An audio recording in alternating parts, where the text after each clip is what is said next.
Welcome to the Fane of Fantasy. This channel is all about giving you inspiration to master your craft and create fantasy that will truly immerse your audience. So today, my guest is staying up really late. For me, it's early morning, and on his end, it's very late. So we'll better get going and maybe have some coffee or something. I don't know, but I want to thank Garrett for joining me today, and we're going to talk some stuff around fantasy cultures, languages, maybe some character building stuff. But maybe you want to introduce yourself, Garrett? Yeah, my name's Garrett K. Jones. I am the author of the fantasy series, the Archives of Isinkraen, which means the Five Kingdoms. So there's a lot of world building with this series. And I'll talk a little bit more about it as we progress through the conversation.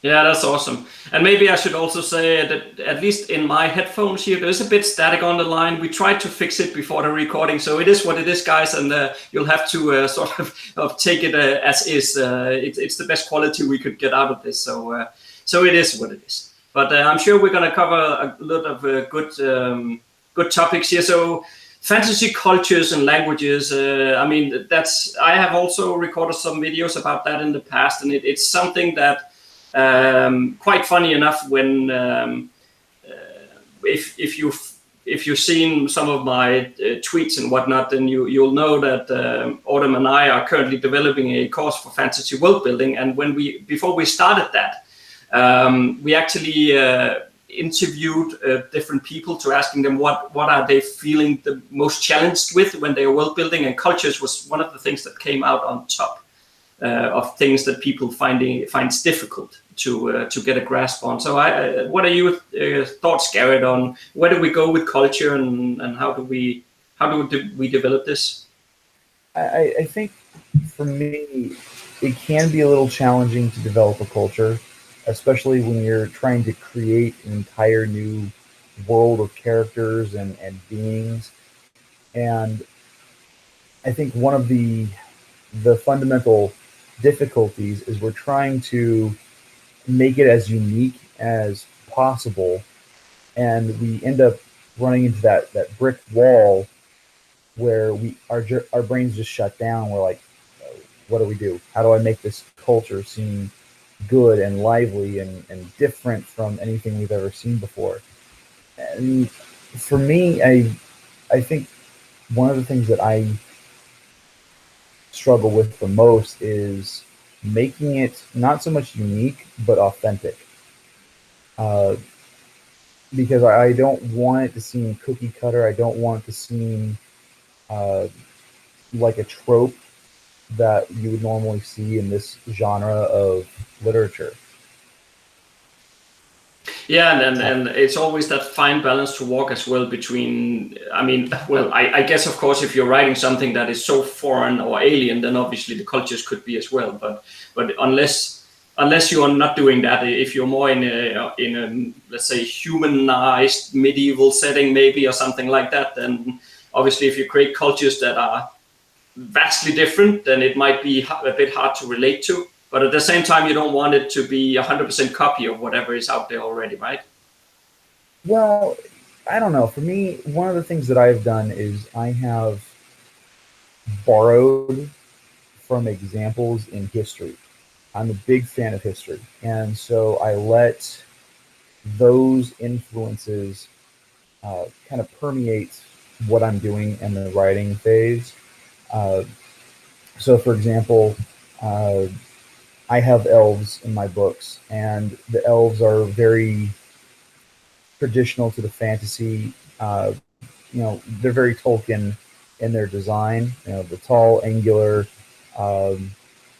pale skin, dark hair, blonde hair, maybe even red if you want to throw something in there to make it a little different.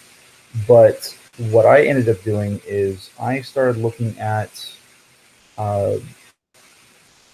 my time spent living in Japan as an influence as far as the tea culture. And then I started looking at, I had some friends who are vegetarian or vegan, and I was looking at what they do in their diet that is so much different from me, because give me a hamburger, I'm good. But I was looking at these different styles to make them stand out as much as possible. Mm. But there's something familiar about it as well. I also have family from Italy, um, and so I looked at some of the more traditional European values that go back centuries to see how that can influence the characters and the way they interact with other elves or humans or whoever it is.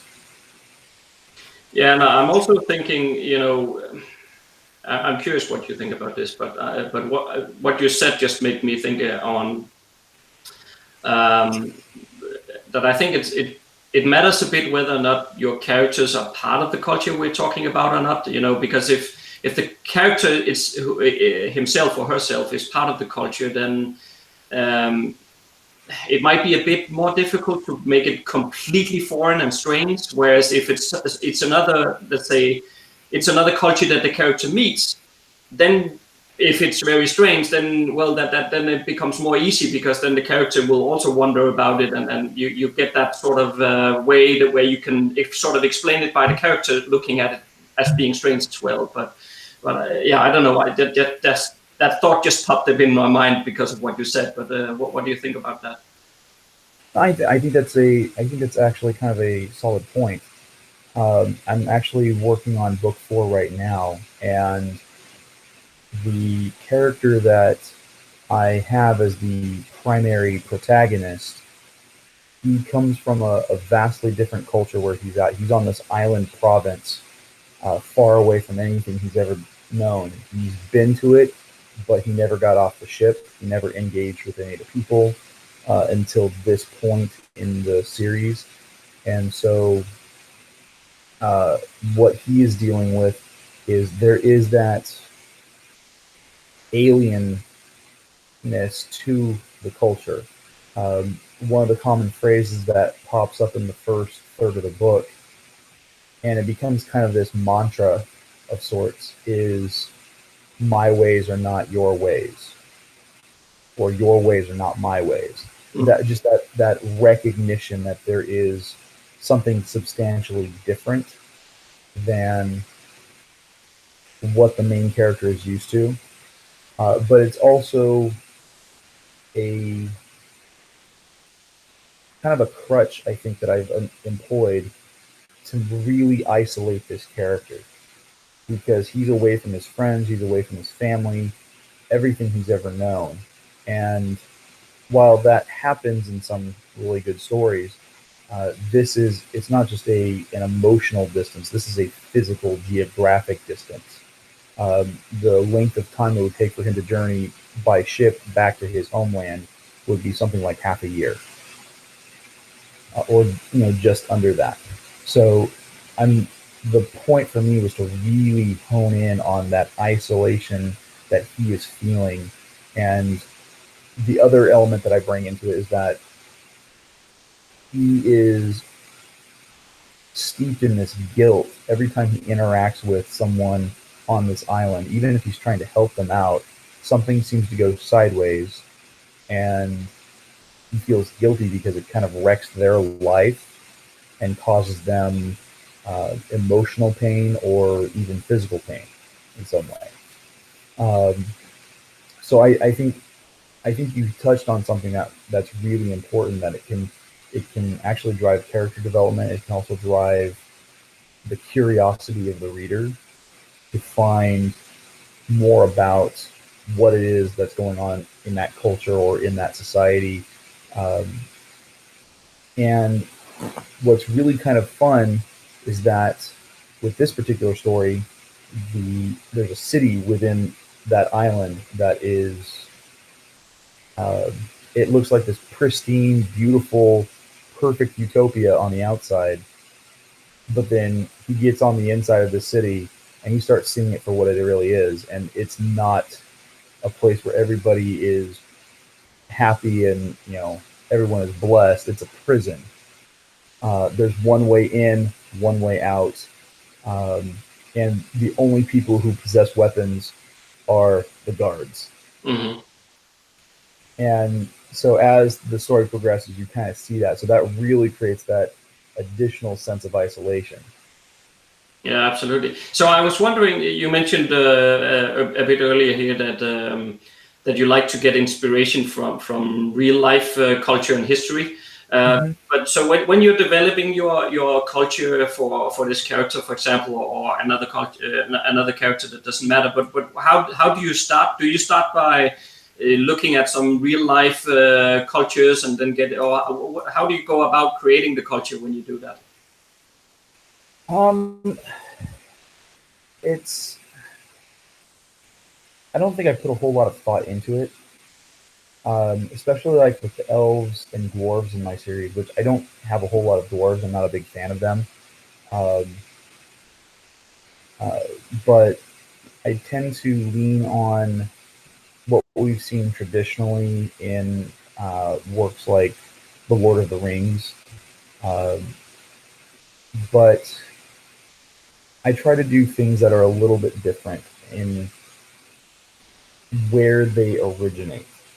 Mm-hmm. So one of the things that I've done is that, uh, especially in the core area of my series, the Five Kingdoms, uh, there are various different religions that all are kind of sourced from one key uh,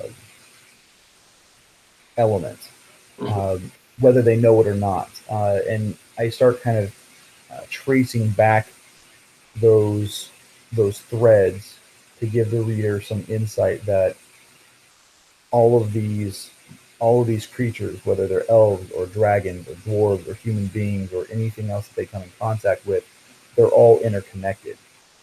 It's not just a cultural thing. There's something more at work there. There is an intellectual design to it. And so, for example, one of those threads that I start laying out very early on in the series is there's a interconnectedness between elves and dragons and vampires. Ah, interesting. And usually, when you see uh, vampires in fantasy literature, they're usually this really ancient race. They've been around for centuries, millennia, Mm-hmm. across hundreds, if not thousands, of different cultures and historical periods.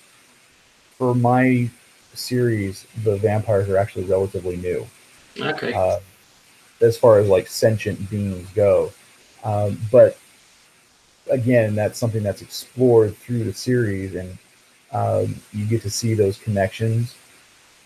And um, I don't know. I what I tend to stop focusing on the some of the things that are different, and I try to look at what is the same. You know, from a cultural standpoint.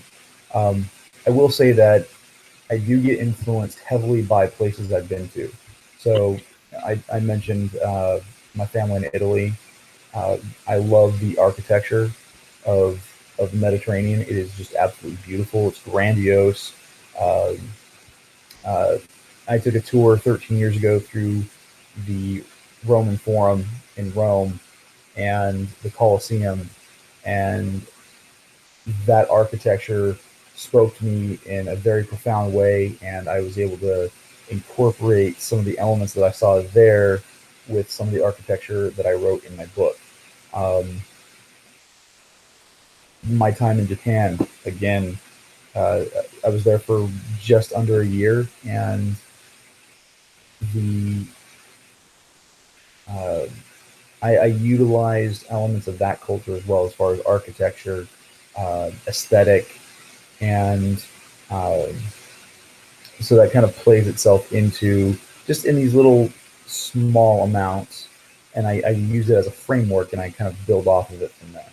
Mm-hmm. Yeah. And I think you're touching upon another quite important element when we're talking development of cultures, and that is actually the places. So I often use the sort of the steppe, Genghis Khan kind of culture. If they were not a steppe people, they would not have been those awesome horse archers. So that influences a lot about their culture and how they behave and what they do, because they simply live on these vast steppes where it's very good terrain for riding around horses and stuff like that. Whereas other cultures, if you live in it, maybe like the elf, if you live in the middle of a forest, at least classically elves would do that, then, well, you build a community around the trees and stuff like that. So I do think when you're developing cultures, you have to think about where people live, because it makes a difference. Same if you live by the sea, you'll have a culture that, at least pay some respect to water, and they're probably fishing and that sort of stuff. Right, and like that's one of the things that I worked into. One of the first things I started off with when building the culture of my series is I started off with the map. I looked at where people were placed. In my if you go to the website, which I'll share that towards the wrap up, but I have a couple of maps that I have for my series, and the original map for the 5 kingdoms, the characters, I'm sorry, not the characters, but the cities are strategically placed.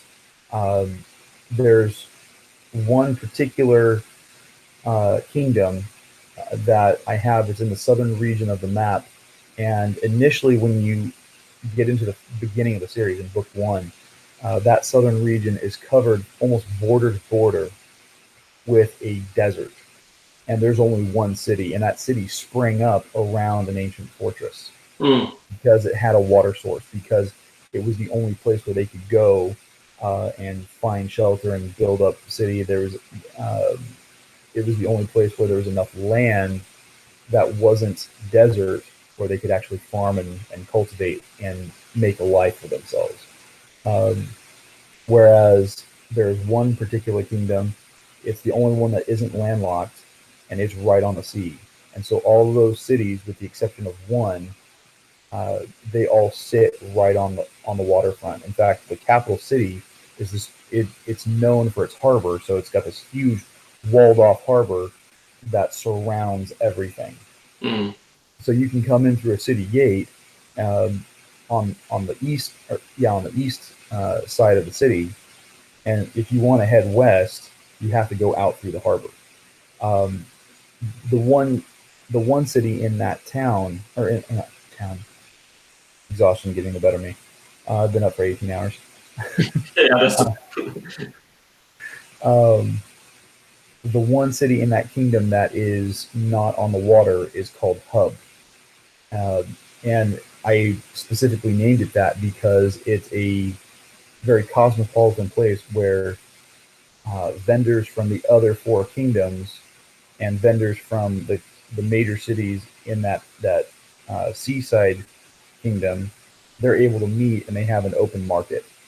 So you have a lot of different goods and a lot of different cultures interacting simultaneously in that one city. Yeah. Whereas I'm currently still working on the development of another country that sits far across the sea from the 5 kingdoms, and I've hinted at it, and I've talked about some of the cultural elements, but it is a far different structure in its government. It's one united country, various provinces, like there's something like 12 provinces, give or take, and each one is led by a noble house. And while there is a designated emperor who sits as the head of state, that emperor is a puppet being led by an oligarchy, similar to what you would see in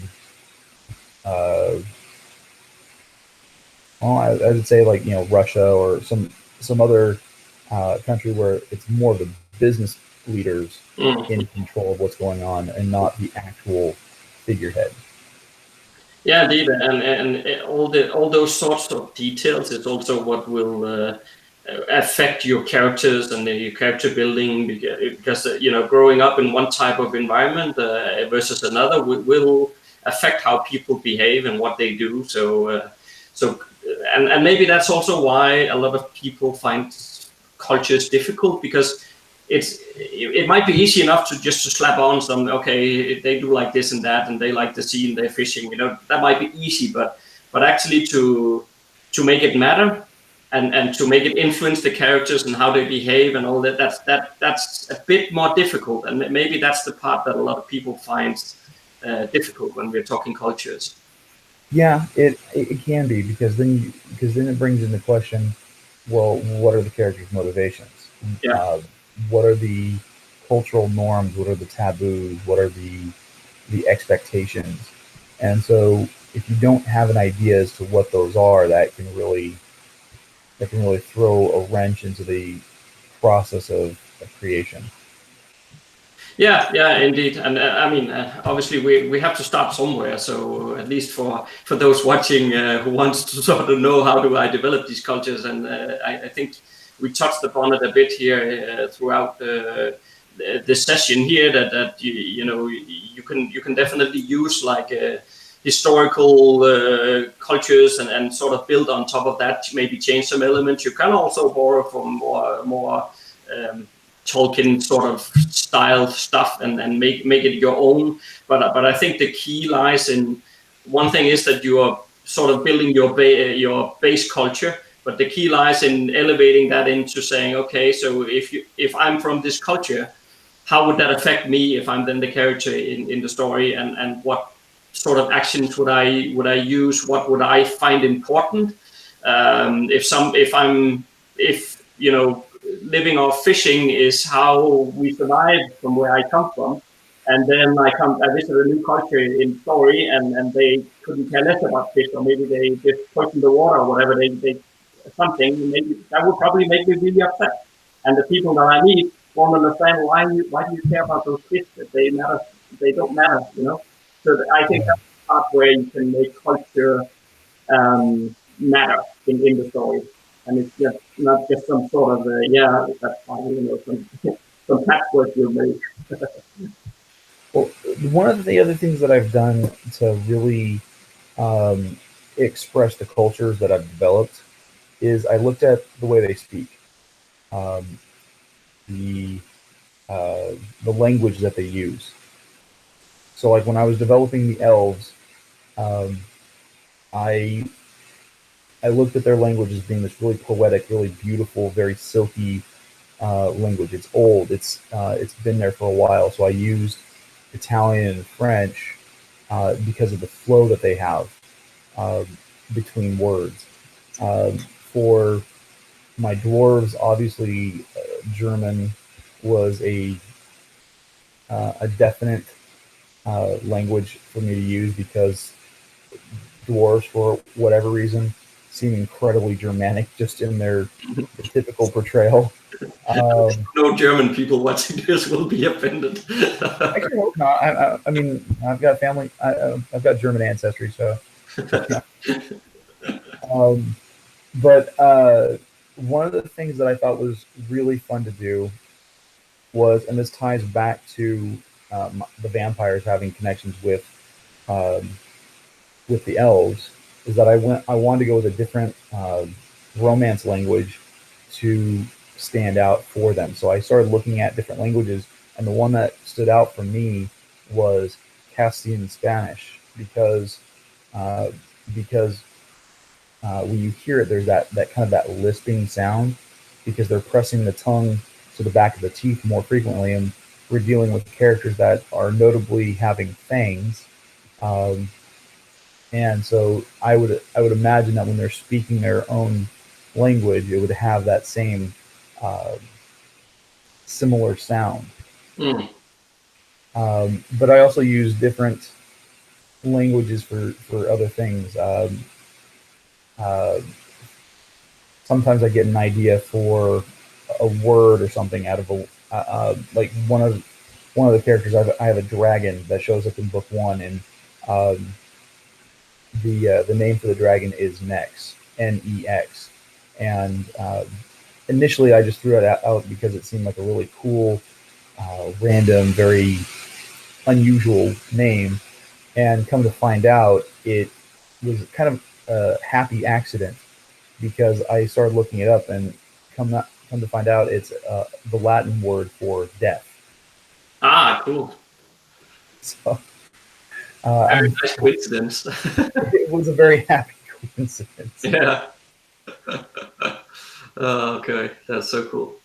So yeah, we talked a bit about cultures, languages, and also character buildings by now. But is there anything more that we need to talk about, Garrett, before we round off? The only thing I can think of is that for any of the people who are watching this video, have fun with the culture building, have fun with the character development, because while culture does drive characters and how they develop throughout the story, the reverse is the truth as well. Characters and the way that they make their decisions affect and impact culture at the same time. Yeah, that's a good point. And obviously, I mean, at the end of the day, the characters are the most important for the story. So if you need them to be in a certain way, then maybe just let it affect the other way around, so that you build a culture that fits that stuff. We're world builders and fiction creators anyway, so we have some freedom. We can do what we want. All right. So if people want to learn more about you, Garrett, where can they go? Well, they can find me first and foremost on my website, which is archivesofthefivekingdoms.com. I'll send you the link so that you can put it in the description. Yep. And then I'm on Instagram as well, and Twitter, which you follow me on Twitter. And I'll provide you with those links. And then I'm also on YouTube. I do weekly vlogs every Saturday to promote what I'm doing, any updates on my writing, what I'm working on, or if I've got any events coming up. Absolutely perfect. Yeah, and I will put the links in the description field as well for you guys who wants to click through there. But other than that, then I thank you very much for joining us, Garrett, even though it's middle of the night for you and you're probably almost about to go to sleep. But we appreciate your sharing your thoughts about cultures and languages here today. I appreciate being part of this. This was a lot of fun. Cool. All right, and thank you for watching, and we'll see you next Monday.